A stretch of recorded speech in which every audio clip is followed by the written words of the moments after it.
orang Indonesia itu pasti kalah dari sisi postur dengan atlet-atlet dari negara-negara lain.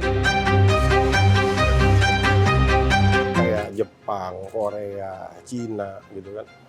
Kan orang nggak tinggi-tinggi amat juga. Tapi hari ini kita lihat atletnya tuh ada yang 2,10 meter gitu. Nah itu dan kita susah banget untuk dapat yang tinggi seperti itu. Kalau berharap yang secara natural ya gitu. Tapi kalau by design itu memungkinkan. Jadi akan dilakukan. Jadi Ahmad Dhani mungkin ada benar juga kali ya.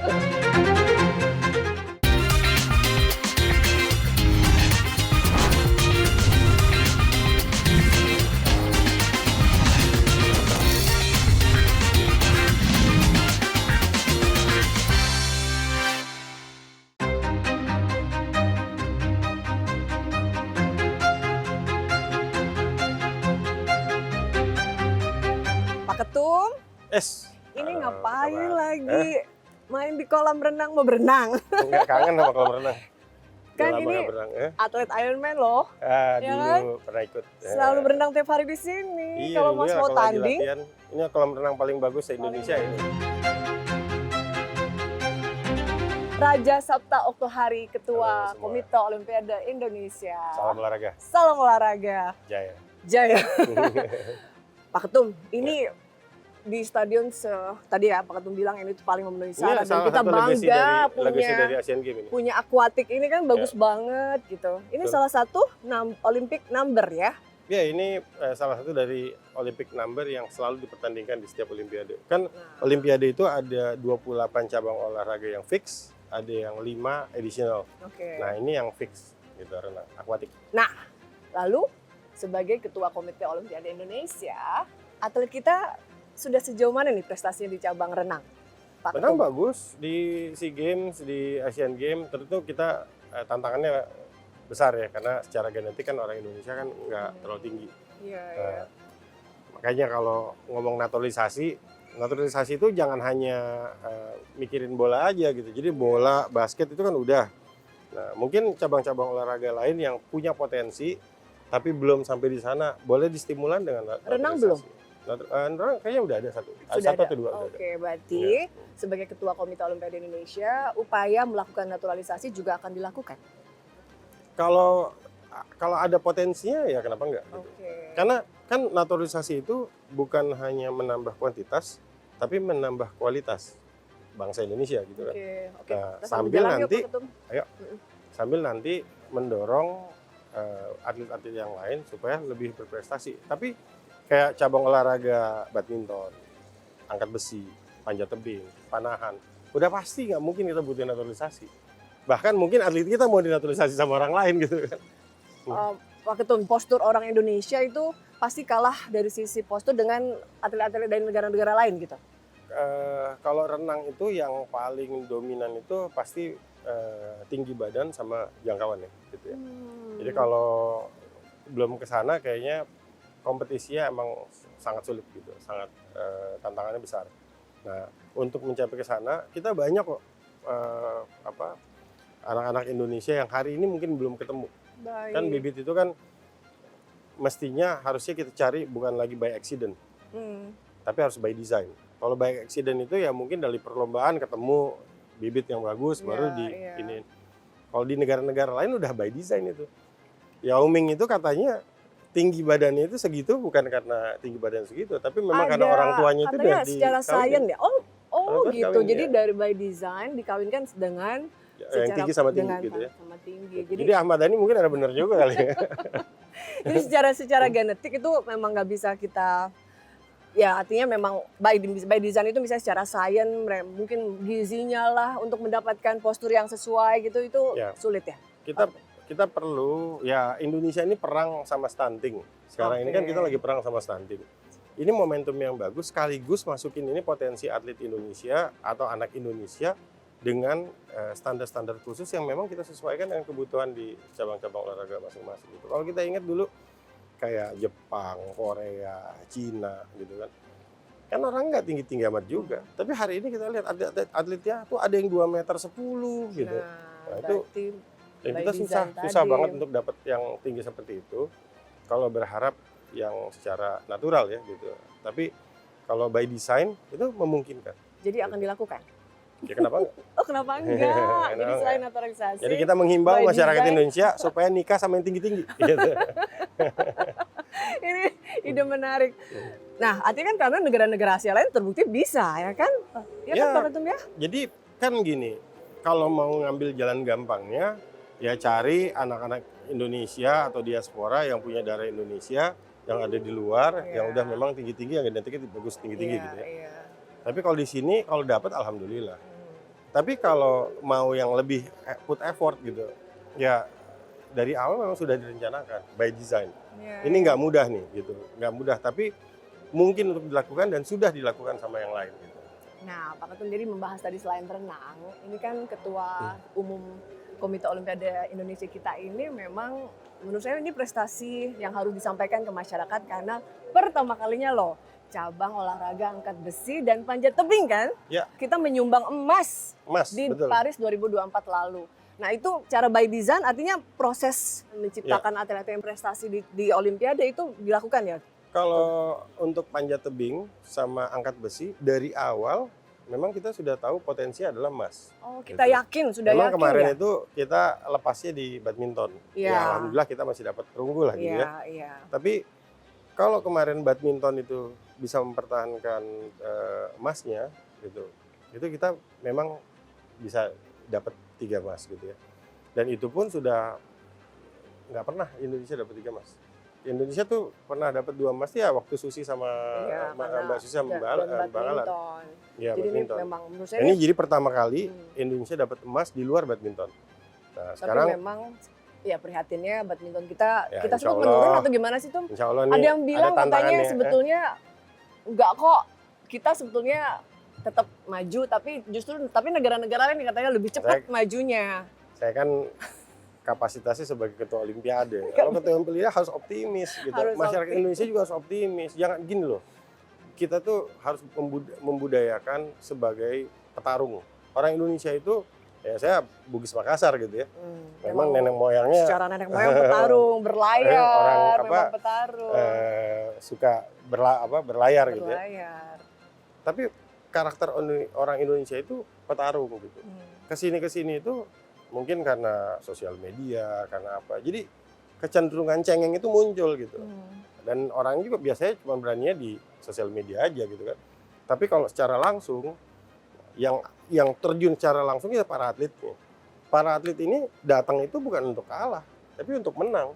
Nah, kita harus motivasi mereka. Kita harus kasih sugesti-sugesti yang positif bahwa mereka bisa, mereka mampu. Indonesia juga mampu disandingkan dengan negara-negara lain. Apalagi olahraga-olahraga yang memang secara fisik gitu memungkinkan kita untuk menang gitu ya. Kalau olahraga yang lain kayak umpamanya basket gitu atau bola lah katakan gitu. Bola kita harus rasional juga gitu. Saat ini belum. Tapi besok kita nggak tahu. Tapi kalau saat ini belum. Perjalanan PSSI dulu sama sekarang beda. Kalau dulu ya negara yang saya sebut aja Korea, Jepang, ya kan Cina. Mereka juga belum dulu gitu. Padahal Indonesia dulu di sejarahnya Olimpiade itu olahraga yang pertama kali diikuti Indonesia itu sepak bola sama atletik. Nah, kan menarik kan, Tum tadi Pak Ketum bilang bahwa sebetulnya kalau saya nih, ini sisi masyarakat ya, sebagian menilai bahwa kok kita susah banget ketemu atlet yang harus berprestasi di kancah Olimpiade. Di 280 kabarnya penduduk Indonesia. Apakah artinya, Tum, selama ini pemerintah dan masyarakat kita nggak terlalu melihat bahwa olahraga jadi sebuah prestasi atau jadi industri yang menjamin masa depan anak-anak kita untuk tadi bahwa ini jaminan loh. Saya kira dari perjalanan ke pemerintahan ya, di eranya saya gitu, di era saya nggak tahu sebelumnya. Tapi kalau di eranya saya kan dilakukan itu dengan membangun fundamental. Satu hal yang dilakukan, manusia ini kan bukan barang. Jadi prosesnya itu harus dari layer yang paling bawah, bikin fundamentalnya, bikin ini gini. Nggak bisa serta-merta langsung lompat, apalagi olahraga. Orang-orang suka sering komplain sama hasil dari prestasi olahraga. Tapi kok kita pelaku olahraga, kita menghargai prosesnya. Gitu. Nggak ada tuh olahraga yang tiba-tiba ini menang, orang curiga malah. Nah tadi kan tuh kalau soal tiba-tiba menang, tiba-tiba jago, pasti ada dopingnya tuh. Nah makanya harus ngebahas soal proses tadi tuh. Maksud Ya. saya artinya selama ini proses kaderisasi kita itu belum maksimal seperti kita melihat Cina terkaget-kaget sekarang dengan prestasinya, Ya, tapi Jepang dengan prestasinya. Tapi kalau kita lihat orang Cina, orang Jepang, ya posturnya udah bukan seperti orang-orang pada umumnya gitu. Mereka Ya, lagi-lagi mereka memang Iya. merencanakan Memang secara itu by sengaja design ya, by bahwa design untuk berarti. menciptakan atlet-atlet yang berprestasi mereka Iya. dari awal mereka itu diciptakan kan tuh. Saya kalau nggak salah ya, tapi saya minta dikoreksi aja. Bahkan di liganya basketnya Cina itu, dia ada syarat ketinggian untuk si liganya itu bisa tanding, mereka harus punya atlet yang ketinggiannya berapa. Jadi memang orang sana sudah mindsetnya gimana caranya anak saya supaya bisa tinggi, gimana caranya supaya generasi yang berikutnya lebih tinggi lagi. Itu dilakukan juga sama Korea dulu gitu. Nah, Indonesia sudah melakukan itu. Kita sudah loh melakukan itu. Perang melawan stunting itu apa? Karena kan makin lama makin racing, Iya. makin pendek gitu ya. Dan itu sangat memungkinkan dilakukan memang hanya dengan pemerintah. Karena pemerintah yang punya perangkat infrastruktur untuk menjangkau bukan hanya bayi-bayinya gitu, bukan hanya anak-anak Indonesia, tapi orang-orang tuanya juga gitu. Ya mungkin pelan-pelan kita udah mulai merencanakan lah, kamu nikah sama ini aja gitu. Kita nggak bisa paksain ya gitu. Tapi by design mungkin bisa dijodoh-jodohin lah. Mungkin ada Biro Jodoh Nasional dari pemerintah untuk menciptakan anak-anaknya supaya tinggi gitu. Iya, karena tadi untuk sengaja diciptakan, tadi setuju berarti ya hitungnya itu Ya. diciptakan ya atletnya yang menuju nanti kita Indonesia secara internasional itu makin berprestasi membanggakan ya. Teknologi kedokteran sekarang udah begitu advance ya. Iya. Gitu sekarang bahkan yang baru-baru itu dia bisa anaknya nanti mau dibikin matanya biru, kulitnya putih. Cuman kan kita nggak ke sana. Kita kan negara yang punya budaya gitu. Tetapi untuk perjodohan, untuk hasil yang memang bisa saya punya pengalaman pribadi karena atlet-atlet di balap sepeda rata-rata yang berprestasi itu punya garis keturunan. Dan bisa dilihat bahwa Dia lihat, memang oh si ini nih, bapaknya si ternyata- ini atau kakeknya si ini gitu kan. Kayak Ayu Ayustina itu kakeknya siapa gitu kan. Jadi setuju Kayak genetik Bernard ya? bapaknya siapa Genetik. gitu. Ada Ya, faktor nggak bisa genetik. dilepasin, masih ada faktor genetiknya. Jadi masyarakat itu gini, jangan mau diprovokasi sama oknum-oknum yang baunya lebih arah ke politik.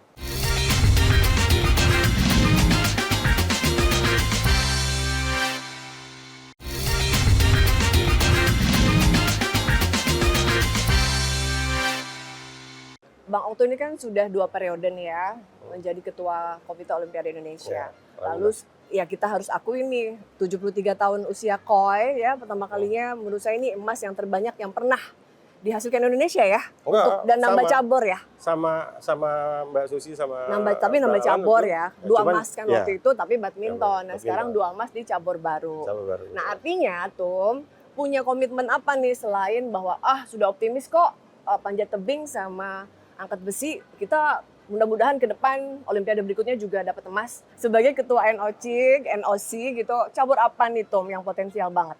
Semua cabur punya potensi ya. Oke. Yang pasti satu, badminton akan selalu menjadi Tetap jadi tempat andalan ya. andalan Indonesia untuk harapan besar di setiap Olimpiade.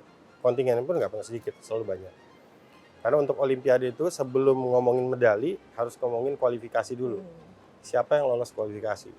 1 badminton, kedua panahan, ketiga angkat besi, keempat panjat tebing atau speed climbing. Terus baru yang lain-lain, ada cabur-cabur yang lain. Nah, untuk cabur-cabur yang memang kita tantangannya masih besar, nggak salah juga kita ngambil stimulan untuk melihat dari naturalisasi. Tom, saat ini tuh kita masih terbelah nih Tom. Kita bahas nih soal tadi naturalisasi. Sebagai ketua NOC tadi setuju banget bahwa saat ini cara kaderisasi yang paling solutif salah satunya adalah naturalisasi. Kenapa sih Tom saat ada 2 pihak yang setuju dan tidak, tapi ketum NOC kita setuju ada naturalisasi? Saya kira pemahamannya dulu ya. Oke. Pemahamannya bahwa kalau seandainya di keluarga nih, ada keluarga kita yang Nikah, pergi keluar. Iya, terus Pergi nikahlah keluar, sama orang udah gitu luar nggak mau ya. pulang. Iya. Nah sekarang ada alasan anak cucunya untuk kembali pulang dan kembali bergabung sama keluarga kita. Harusnya kita senang atau enggak? Senang. 1 itu. Terus kedua, sebuah negara diukur dari indeksnya. kuantitas, ya kan? Dari sisi kuantitas berarti kan jumlah, kualitas berarti kemampuannya. Dengan naturalisasi, kuantitas kita otomatis bertambah, walaupun angkanya minimal gitu ya. Tapi kualitasnya, kalau kita tiba-tiba tampil di ajang-ajang tertinggi, di Olimpiade, di Asian Games, kita lihat loh, itu orang siapa? Itu orang ada darah Indonesia juga gitu. Which is itu dilakukan sama negara yang lain. Kecuali kalau hanya kita yang melakukan itu, jadi aneh gitu. Tapi negara-negara lain juga melakukan itu kok. Dan sebetulnya kalau dilihat-lihat, kalau ngomong naturalisasi yang paling gede siapa? Sepak bola ya. Amerika lah. Amerika, mereka banyak melakukan. Dan sebenarnya tidak ada hubungan darah katanya ya, bahkan ya. Loh bukan, orang Amerika kan dia gampang ngasih warga negara. Iya kan, warga gitu negara kan. Iya. Iya.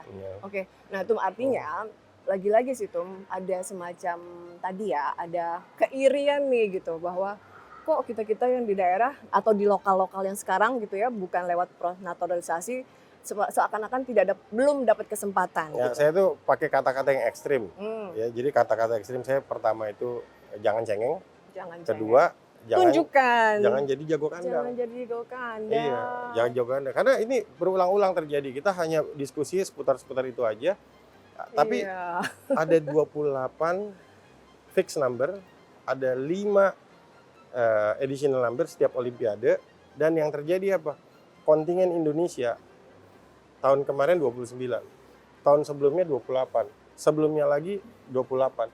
Lah, kita 280 juta. Saya waktu tahun 2016 jadi chef de mission, itu jumlah penduduk Indonesia 234 Iya, juta. 234 juta. Tetap aja yang berangkat 28. Nah, apakah kita nggak mampu? Gitu. Kita bukannya nggak mampu, kita sama negara-negara lain. Bahkan negara-negara seperti Fiji, Malaysia, ya kan, dan negara tetangga-tetangga kita, itu jumlah ngirim atletnya ada yang lebih besar dari kita dari jumlah populasi yang lebih sedikit gitu.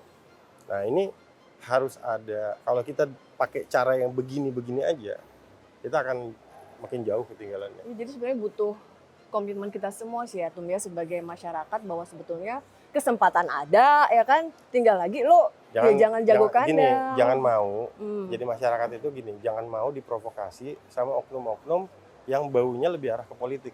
Gitu. Karena olahraga itu kita sudah clear bahwa kita itu bebas dari urusan-urusan politik gitu.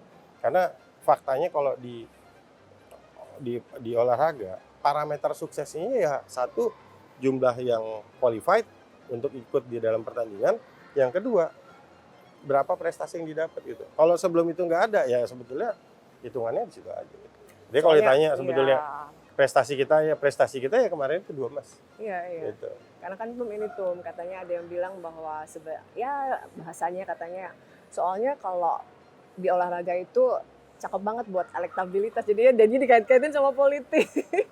Kalau itu dalam arti yang positif, why not? Oke. Gitu. Tapi kalau cuman nyerang-nyerang, ngatain, ngeledek gitu. Saya nantang yang ngomong-ngomong itu ikut masuk ke dalam cabur, ikut ngurus.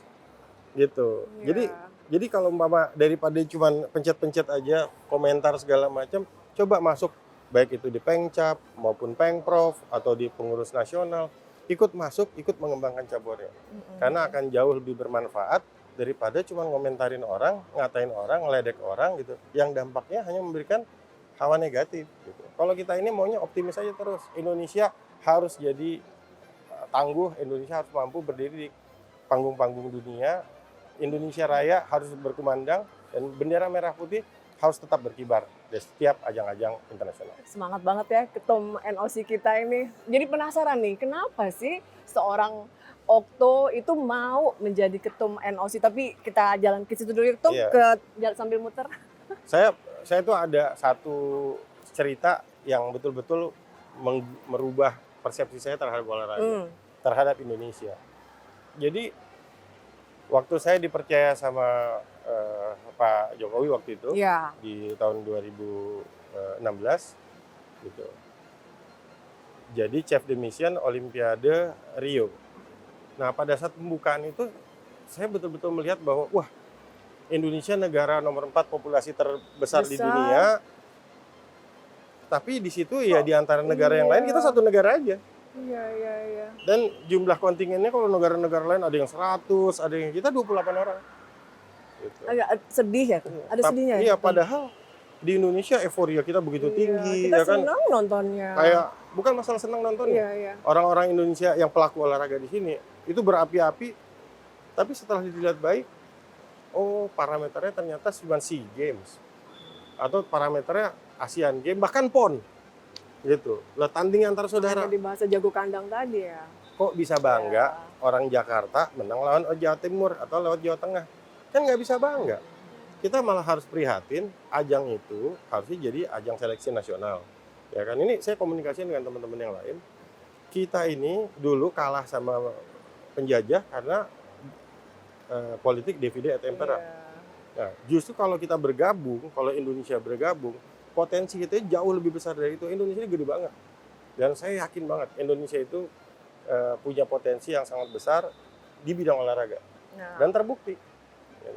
Dan apalagi ya tuh yang pernah saya ingat banget tuh yang disampaikan oleh Bang Okto ya, bahwa sebetulnya di olahraga tuh fair play kan, memang nggak ada bahasa politis, nggak ada istilah suap, ya memang ya kancah tempatnya bertanding ya disitulah pemenangnya kan. Ya, makanya kita itu kayak saya waktu di balap sepeda dari awal itu kita pakai rumus atlet, pelatih, wasit, event, venue, baru organisasi. Kenapa? Karena dulu-dulunya orang ngomong organisasi, yang 5 nggak diurus. Nah, akhirnya olahraganya jadi olahraga yang dipolitisir aja. Gitu. Nah, akhirnya begitu. Ini memang banyak PR ya. Dia namanya cabang olahraga Munas atau cabang olahraga Kongres. Kalau cita-cita para pendahulu kita bisa terrealisasi, Indonesia jadi tuan rumah Olimpiade.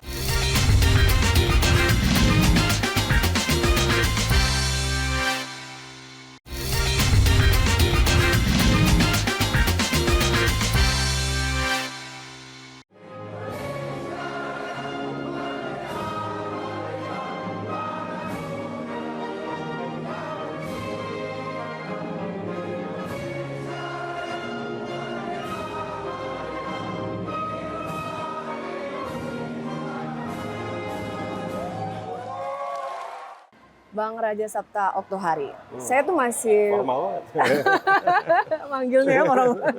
Ini bercanda dulu Bang ketemu kita ini. Bang, saya masih penasaran kenapa sih 2 periode loh. Ya kan terpilih lagi menjadi ketua NOC gitu. Ini kan ada komitmen gitu, ada passion. Bagaimana ini kan pengusaha.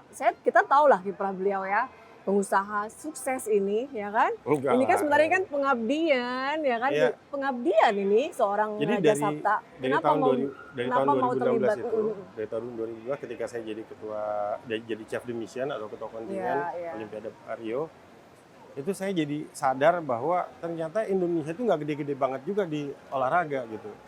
Nah ini kan PR-nya masih panjang nih, dan kayaknya kita salah cita-cita gitu. Jadi kalau kita ngasih anak-anak kita itu cita-cita, mereka harus tahu cita-cita yang tertinggi dan terbaik. Yang tertinggi itu dan terbaik itu pasti dapat emas di Olimpiade. Nah dari jumlah kualifikasi aja itu Indonesia itu nggak sebanyak itu. Kenapa? Distraction atau gangguan di cita-cita itu.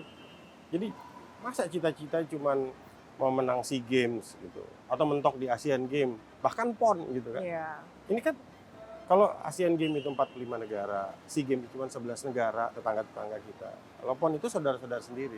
PON itu sangat baik untuk mengidentifikasi bakat-bakat dari daerah. Jadi apalagi ini pesta, itu kan pesta olahraga gitu ya. Tapi nggak bisa jadi cita-cita utama gitu. Itu hanya menjadi batu loncatan supaya kita bisa mendapatkan potensi yang bagus, dan kita harus tahu bahwa yang kita bela itu lagu Indonesia Raya sama bendera merah putih yang harus diperjuangkan. Kalau enggak, kalau enggak, ya di setiap multi event itu yang kita lihat bendera-bendera negara lain aja gitu.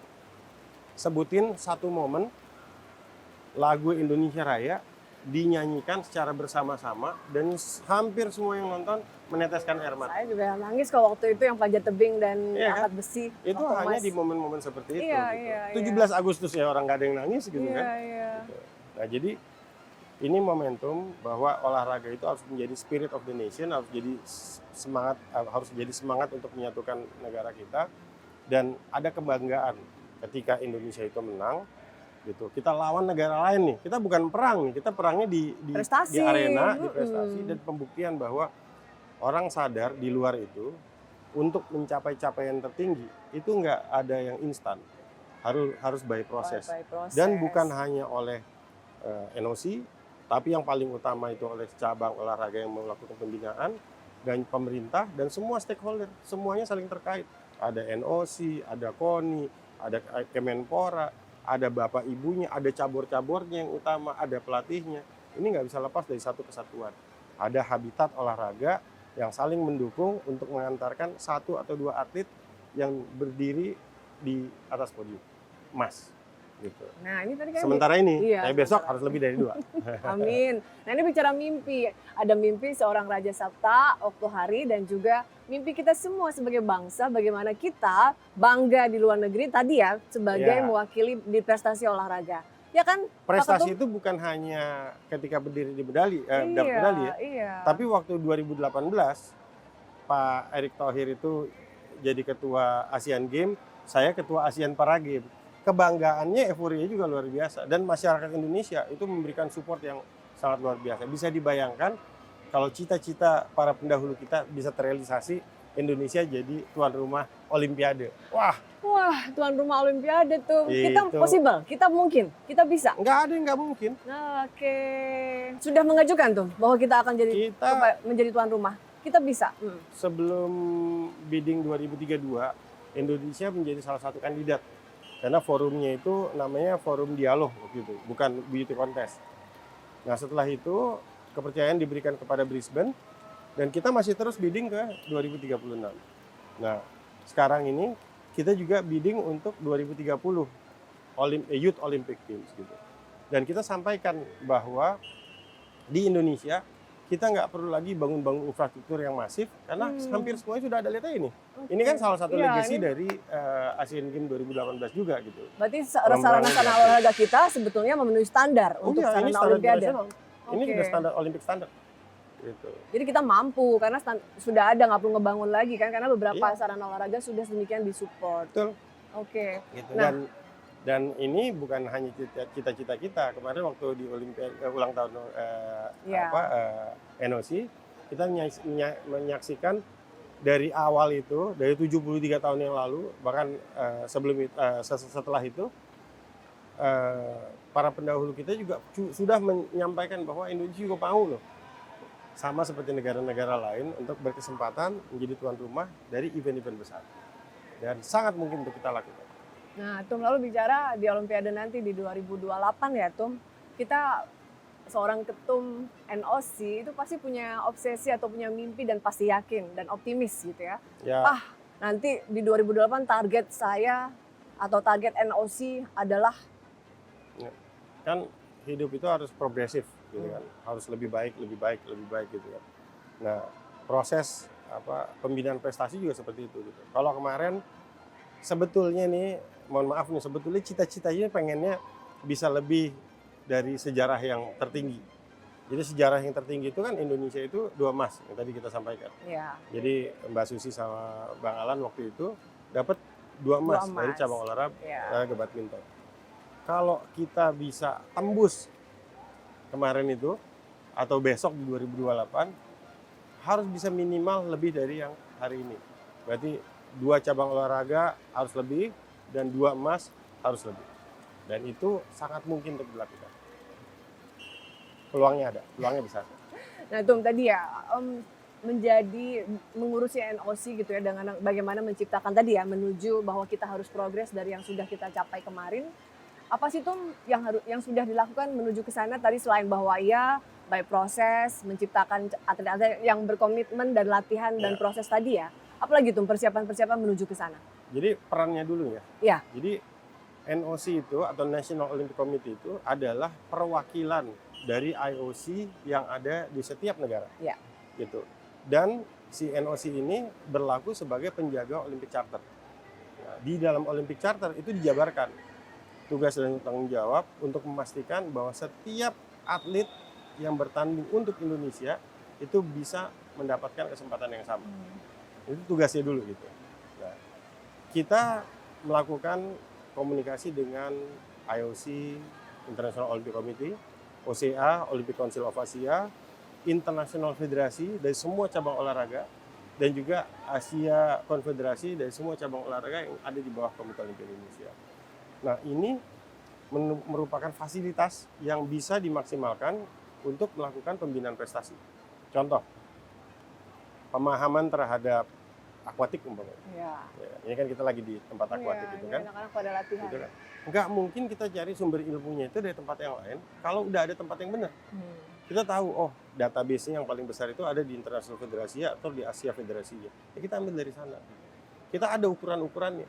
Karena olahraga itu ada baik yang terukur maupun tidak terukur, catatannya ada semua. Gitu. Kan olahraga itu kan eksak gitu kan. Gitu. Walaupun ada yang kualitatif, tapi tetap yang kuantitatif juga harus dilihat sebagai dasar dari data yang harus dipelajari gitu. Dan semuanya itu eksak gitu. Nggak bisa lagi pakai cara-cara yang kayak zaman-zaman dulu lah gitu kan. Jadi hanya mengandalkan empiris karena negara lain melakukan itu. Hampir negara-negara lain itu mereka menggunakan sport science, mereka menggunakan itu dan supaya parameternya itu deviasi itu nggak terlalu jauh gitu.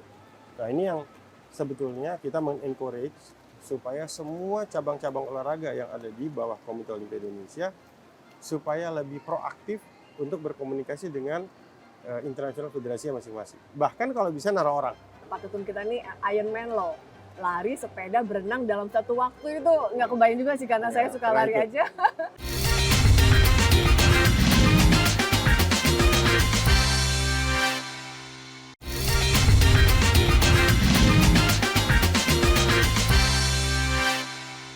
Sejauh mana kemudian tadi ya, bagaimana kemudian negara juga ikut berperan? Karena tadi ini kan tadi yang Tum sampaikan bahwa ini olahraga tuh eksak loh, sangat bisa dipelajari, sangat bisa dikembangkan, sangat bisa didevelop ya kan, dengan riset dan teknologi dan lain-lain kan, Bro. Artinya pemerintah pun juga semakin berkomitmenkah untuk meningkatkan prestasi olahraga kita? Saya tuh sampai ke kancah internasional. Saya tuh beruntung karena di eranya saya, Pak Jokowi itu kan suka banget sama olahraga. Gitu kan, suka banget. Terus sekarang Pak Prabowo itu satu-satunya presiden internasional federasi yang berasal dari Indonesia. Artinya dari komunitas olahraga juga gitu. Olahraganya ada pencaksilat, ada berkuda dan olahraga-olahraga lain lah gitu. Nah, di pemerintahan pun seperti itu. Artinya Pak Menpora juga berasal dari insan olahraga. Menteri-menteri, hampir semua menteri-menteri itu ada garisnya ke cabang olahraga. Nah, ini kan bisa memberikan dorongan atau menjadi stimulan yang besar gitu terhadap prestasi olahraganya gitu. Cuman sekali lagi nggak bisa by accident, harus by design. Nah, kita duduk sama-sama, kita harus membuka semuanya, taruh di atas meja dan kita kaji. Karena berapapun uang yang disiapkan, dana disiapkan, itu nggak bakal cukup untuk olahraga. Ini jadi menarik gitu, karena Ketum sudah nyinggung soal dana, saya jadi ingin bertanya. Artinya kan memang untuk menciptakan kemajuan di bidang sains atau dari tadi olahraga kita, itu kan memang butuh dana. Ya. Nah, sejauh mana kemudian Indonesia tuh punya komitmen terkait dana untuk mengembangkan olahraga? Oh, itu dari dulu kita nggak pernah ada kendala kok. Cuman jumlahnya ya mungkin itu selalu jadi bahan diskusi lah gitu ya. Tapi pemerintah itu selalu komit untuk memberikan support kepada pembinaan prestasi. Karena memang itu bukan hanya dari pemerintah, bukan hanya dari Olympic Charter, tapi juga disebut di dalam Undang-Undang Piagam PBB. Jadi dalam Piagam PBB itu disebut bahwa setiap negara itu harus menjamin atletnya supaya mengembangkan untuk prestasi ke olahraga gitu. Dalam bahasa yang lebih detail lah gitu ya. Nah, artinya apa? Artinya tinggal sekali lagi bagaimana kita bisa memaksimalkan anggaran yang ada itu supaya tepat sasarannya. Gitu. Kan kalau kita mau menggebu-gebu semuanya mau ini, semuanya mau itu gitu. Tapi saya juga ngelihat dari negara-negara yang lain. Gitu. Contoh-contoh dari negara lain. Sekali lagi kita harus melihat dari referensi-referensi bukan hanya yang ada di Indonesia, tetapi juga di negara-negara lain. Kita ambil referensi itu, kita pakai, cari yang terbaik untuk Indonesia, yang nggak baik jangan kita pakai untuk Indonesia. Ini menarik nih, Tom. Tadi akhirnya saya juga tergelitik ya. Karena Ketum suka olahraga juga lah kan yang membuat akhirnya berkomitmen ngurusi NOC. Ya. Suka dong, harus suka. Harus suka. Karena artinya memang kita tuh memang bagaimana kemudian ini jadi budaya bahwa olahraga itu menjadi memang budaya kita tuh bahwa bagaimana saya melihat manfaat besar dari olahraga itu adalah pikiran yang positif ya gitu. Saya berapa kali saya menghadapi situasi yang berhadapan sama orang-orang yang penuh dengan hawa-hawa negatif gitu. Tapi saya, oh dia pasti kurang olahraga nih. Ini menarik nih. Dia pasti ya, kurang Tum, ya. olahraga ya. Coba Sebagai kalau rajin olahraga, orang mungkin yang nggak suka gitu. olahraga, tuh pasti positif jadinya. Karena tadi akhirnya ya mau nggak mau kita harus bilang pasti nggak suka olahraga itu ya. Mungkin ya. Pasti. Mungkin. Karena Mas Tum selain bahwa tadi manfaat olahraga tuh selain tadi ya oke kita prestasi internasional, tapi buat seorang ketum NOC gitu ya, manfaat olahraga tuh apa lagi tuh? Ya, yang pasti kalau kita badan kita sehat, ya kan, udah gitu pikiran kita jadi lebih Jernih lebih ya. jernih. Karena oksigen tuh bekerja Tapi dengan ada baik. hal-hal ya. yang paling kita rasakan gitu ya. Karena kita biasa menghargai proses. Orang-orang di olahraga, coba kan Mbak Eli kan Iya. udah ikut maraton. Full maraton. Bisa nggak langsung ikut 42 kilo. nggak pakai latihan? Kan nggak Pakai mungkin. latihan, ada proses. Dari 5 kilo dulu, Iya, step. naik ke 10 kilo, Betul. baru ke 21 kilo half maraton. Iya. Berapa kali half maraton baru berani full maraton Iya, 42 kilo, iya. kan gitu kan gitu. Coba kalau langsung 42, napasnya nggak nyampe. Makanya dari menghargai proses, ada proses ya Tum ya, dan itu ada disiplin, ada komitmen dan lain-lain. Ada istilahnya kita tuh harus betul-betul kalau bahasa orang tuh istiqomah Ya, dalam dunia dan olahraga. dan jangan cepet-cepet berprasangka yang negatif gitu kan. Karena setiap permasalahan pasti ada solusinya, dan jangan-jangan gini, apapun yang kita pahami jangan-jangan salah. Karena kan nggak ada yang tahu gitu kan. Sampai nanti ujung-ujungnya apa? Nyesel gitu. Dan ukurannya apa? Prestasi. Kita lihat siapa yang finish duluan. Tadi aku mau bilang bahwa Pak Ketum kita nih Ironman loh, lari, sepeda, berenang dalam satu waktu itu nggak kebayang juga sih karena Ya, saya suka pernah lari ikut. aja. Pernah Tapi ikut, Ketum ya. kita suka 3 olahraga dalam satu waktu, Ya. Ironman, keren Tum. Pernah ikut, saya pernah ikut. Banyak yang lebih jago dari saya. Tum, Ya. oke. Ini sebelum kita tutup, saya punya pertanyaan cepat nih buat Bang Okto nih. Tolong dijawab ya Tum. Tum, 1. Pilih ya, jawabannya harus dipilih. Oke. Tegas atau fleksibel? Tegas. Pengusaha atau NOC atau olahraga? Ya. Pilih 2 lah ya.